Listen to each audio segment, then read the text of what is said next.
Hello everyone, how are you? Welcome to my channel. Ағылшын бастауыш сынып каналыма қош келдіңіздер. Балаңыз ағылшын тілінің оқылуын түсінбейді ме, немесе оқығанда қиналады ма? Я, оның түсінбейтін себебі бар, өйткені ағылшын тілінің фонетикасы, яғни оқылуы қазақ тілінен өзгеше. Яғни қазақ тілінде әріп қалай аталса, солай дыбысталады.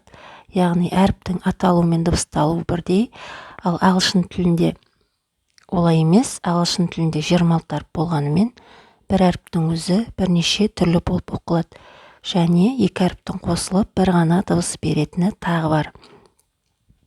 Осы ағылшын тілінің оқылуын алдағы уақытта қадам-қадаммен үйренетін боламыз. Ал сіздер келесі сабағымда жіберіп алмас үшін каналыма тіркеліп, қоңыраудың суретін басыңыздар, және сабақ пайдалы болса, лайк басып, қолдап отырыңыздар. Сонымен ағылшын тілінде 26 әріп бар. Бүгін 26 әріптің алғашқы әріпі, ағылшын алфавитінің алғашқы әріпі A әріпін өтетін боламыз. Мұқият қарап отырыңыздар. Angry apple. Ашулы алма. Hi, I'm an angry apple. Сәлем, мен ашулы алмамын. Angry, ашулы, apple, алма. This is the letter A. Бұл A әріпі. Сонда оқушылар біздің apple, алма деген сөзіміз A әріпінен бастап тұр. Angry apple. Қане, сіздер айтып көріңіздер оқушылар. Angry apple. This is a sound. Бұл әріпі, дыбысы. Sound дегеніміз оқушылар дыбыс. Angry apple дегенде құлақтарыңызға бірінші қандай дыбыс келіп тұр? Қане айтып көріңіздер. Angry apple. Я, дыбысы келіп тұр. Енді сіздерге сұрақ оқушылар. What letter is this? Мынау қандай әріп? Я, дұрыс айтасыздар, бұл A әріпі. Енді тыңдаңыздар. Angry apple. Angry apple. Енді сіздерге сұрақ.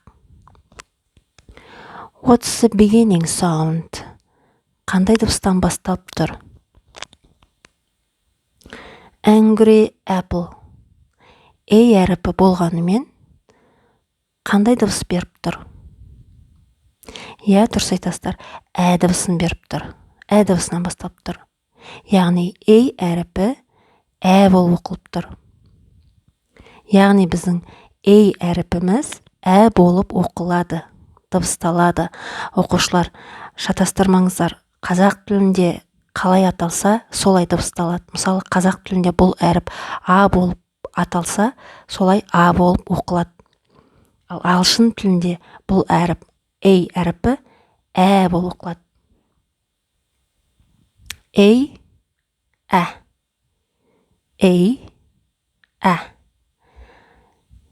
әріпі дыбысын береді. Бұл A әріпінің басқа да оқу түрлері бар, бірақ біз қазір оны күрделендірмейміз, оны алдағы сабақта өтетін боламыз. Letter әріп, sound дегеніміз дыбыс. Оқушылар, жазып алыңыздар. Letter әріп, sound дыбыс. Қазір listen, тыңда, and repeat, қайтала. Apple. Алма. Қане, сіз айтып көріңіз. Я, дұрыс айтасыздар оқушылар. Apple, алма. Next, келесі. Axe. Балта. Қане, сіз айтып көріңіз. Дұрыс айтасыз. Ant. Құмырсқа. Қане, оқушым, сіз айтып көріңіз. Я, дұрыс айтасыз. Next, alligator. Alligator. Қолтырауын. Енді оқушылар, үй жұмысын ала қойыңыздар. Үй жұмысына бір дәптерді бастап, соған жазыңыздар. Эй әріпі ә болып оқылады деп жазып қойыңыздар. Эй әріпінің басқа да оқылу түрлері бар, бірақ біз қазір оны күрделендіріп, сіздерге қиын болмас үшін әзірге оны өтпейміз, оны алдағы сабақта өтеміз. Және жаңа сөздерді жазып алыңыздар. Listen, тыңда. Repeat, қайтала. Apple, алма. Axe, балта. Ant, құмырсқа. Alligator, қолтырауын. Оқушылар, бүгінгі сабақта эй әріпінің ә болып оқылатынын өттік. Келесі сабақта би әріпін өтетін боламыздар. Сабақта міндетті түрде қараңыздар. Мен сіздердің оқитындарыңызға сенемін. That's it for today's lesson, and don't forget to subscribe, and I'll see you soon for another lesson.